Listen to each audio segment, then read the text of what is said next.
Hello, today I will show you an overview of the new Golden West Webmail settings. First, log into your Golden West Webmail and select Settings in the upper right-hand corner.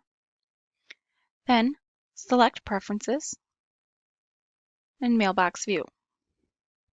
The settings within the Mailbox View changes how the webmail environment appears when in the Mail view, as well as how notifications are handled.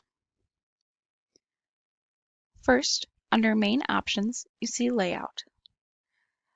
Choose between widescreen, desktop, and list.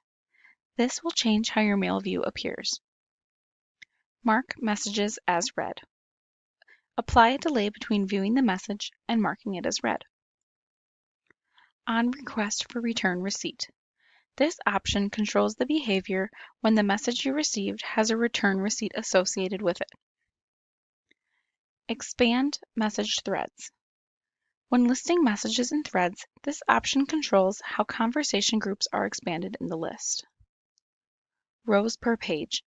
The messages list displays this number of messages at a time, also known as a page.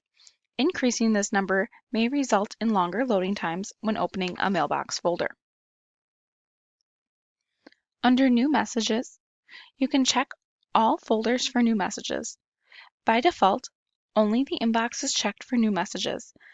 If you have a server-side filters installed that will move incoming messages to other folders, you should check this option. Note, currently server-side filters are not implemented. Once they are, this option will be of more use. Display browser notifications on message. When a new message arrives, checking this box will change the favicon in your browser to alert you of a new message. Display desktop notifications on new message. This option will not be selectable unless your connection is over SSL. If it is, however, this will display a notification directly to your computer's desktop. Play sound on new message. When a new message arrives, a sound will play.